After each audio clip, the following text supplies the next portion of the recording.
Everyone knows Catwoman is one of the worst movies Halle Berry has starred in, but it's not the one with a 0% on Rotten Tomatoes. These stars have all reached the pinnacle of success in their careers, and they've each made a stop at rock bottom along the way. When he isn't collaborating with auteur filmmakers, actor Antonio Banderas definitely isn't afraid to make pretty by the numbers Hollywood fare. Some of it is great, but plenty of it has fallen into the stinker category. Still, even with movies like The Expendables 3 and Doolittle in the mix, Banderas has only been in one movie so bad that it got a goose egg from Rotten Tomatoes. Just how bad is the espionage action film Ballistic X vs. Sever? So bad that Rotten Tomatoes ranks it as the worst movie of all time, owing to the fact that it's the 0% rated movie with the highest number of reviews on the site. It's one thing for dozens of critics to all hate a movie. It's another thing entirely when over 100 have unanimously done so. X vs. Sever is also a career low point for Banderas' co-star Lucy Liu, but she doesn't have nearly as many critical and/or commercial successes as Banderas, so the shock isn't quite as great. Hey, beautiful! What? Oh! My nose! When one thinks about Sean Connery in the context of a legendarily bad movie, it's easy to assume the main offender is The League of Extraordinary Gentlemen. Indeed, that 2003 adaptation of Alan Moore and Kevin O'Neill's comic book series didn't win much favor with critics, earning a 17% Rotten Tomatoes score. Its troubled production also caused Connery to leave Hollywood behind altogether, and it would be the last live-action role he'd ever play. But the dishonor of being Connery's worst movie belongs to Highlander 2: The Quickening. Though the original Highlander was initially a commercial failure, it became a legitimate cult classic to the point that a sequel was made 5 years later. Connery returned to reprise the role of Juan Sanchez Villalobos Ramirez for The Quickening, joining Christopher Lambert as the only major returning characters from the original. But the movie was a failure of absolutely colossal proportions, scoring a 0% on Rotten Tomatoes. Chloë Grace Moretz has packed a lot of roles into a fairly short career, and has already displayed an ability to pick interesting and varied projects.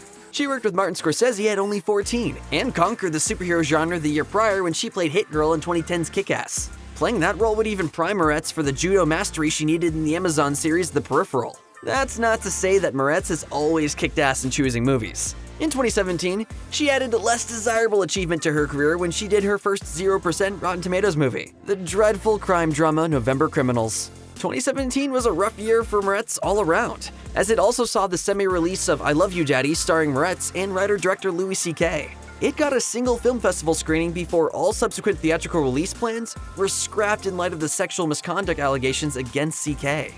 Isn't that weird? No, it's not that weird. He likes young girls. Yes, he does.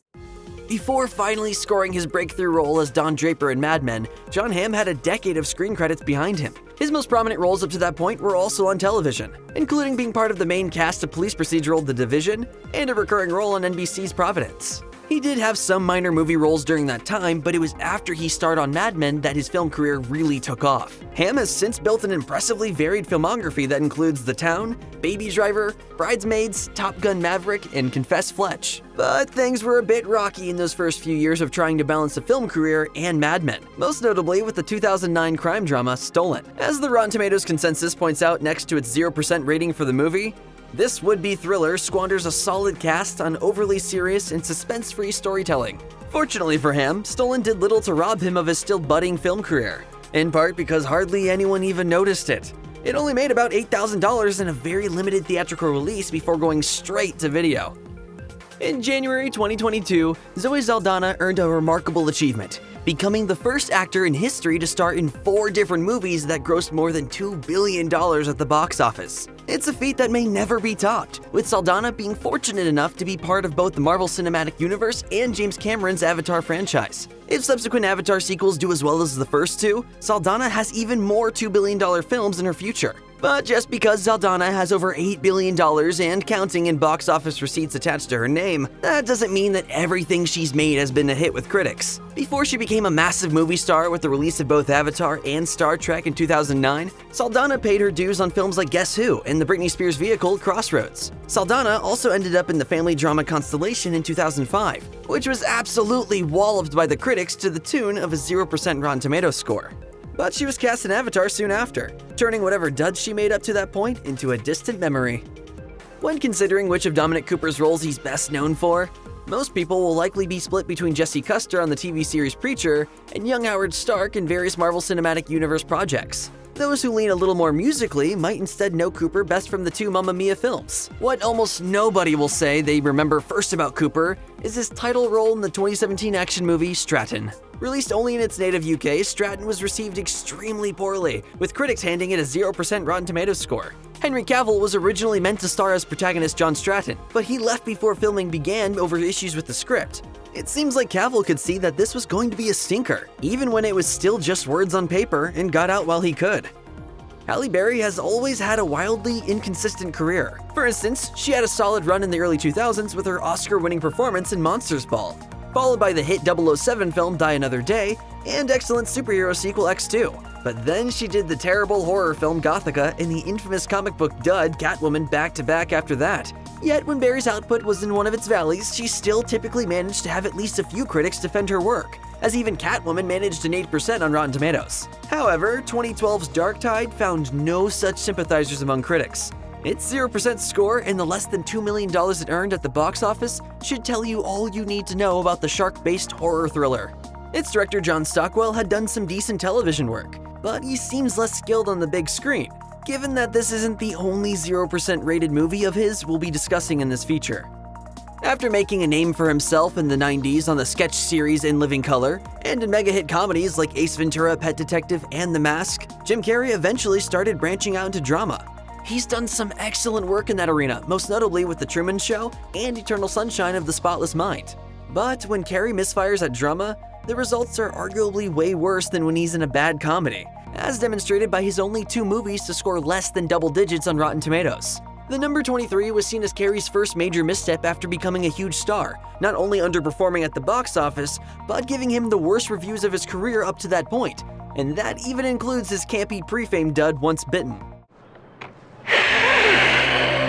But number 23 still managed to eke out a 7% on Rotten Tomatoes.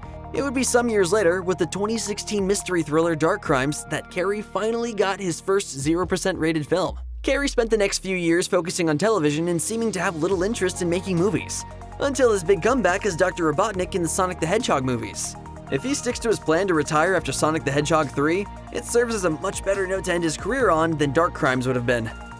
Every project Billy Bob Thornton participates in isn't always amazing, but they're consistently interesting in some way. And he's at least doing some fascinating character work in the process. It's easy to see how he might have assumed that London Fields, based on the beloved 1989 dark comedy mystery novel of the same name, would be one of his better movies. Well, you know what they say about those who assume. The Rotten Tomatoes consensus of the Matthew Cullen directed film specifically addresses what a waste of talent and source material it is, saying, London Fields bungles its beloved source material and an intriguingly eclectic cast, leaving audiences with a would-be neo-noir of interest only to the morbidly curious.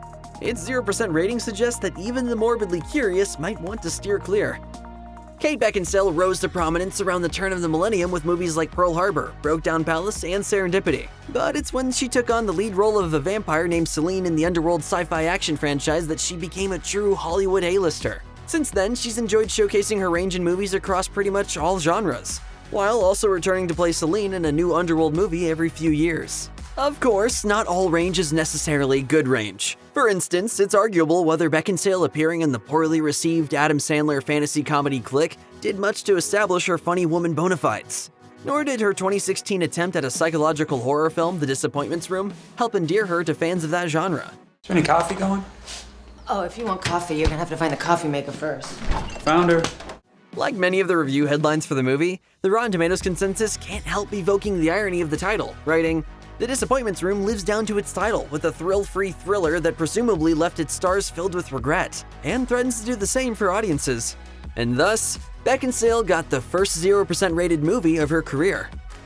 Now it's time for the second John Stockwell-directed movie, 2017's Armed Response. Not only was this 0% rated action snooze fest unfortunately among the last handful of movies featuring Anne Heche released prior to her death in 2022, but it also gave main star Wesley Snipes the lowest rated movie of his long career thus far.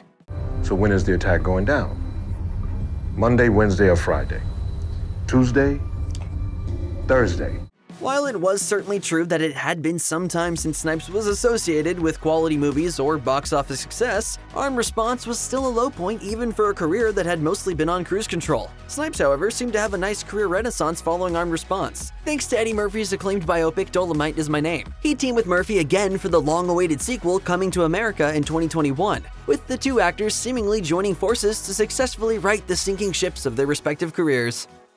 When Christopher Lee died in 2015 at the age of 93, he left behind an incredible career that spanned a mind-boggling 8 decades. Lee was also still successfully introducing himself to entirely new audiences well into his 80s, thanks to playing Count Dooku in the Star Wars franchise and Saruman in The Lord of the Rings and The Hobbit films in the 2000s and 2010s. Given the nearly 300 credits Lee racked up in his storied career, it's not at all shocking that there were a fair amount of duds in the mix, such as 1994's Police Academy Mission to Moscow. Steve Guttenberg had already bowed out of this shockingly long-running law enforcement comedy series, with the earlier film's B and C tier characters now leading the charge. So for that to be the point when Lee decided to sign on is especially unfortunate.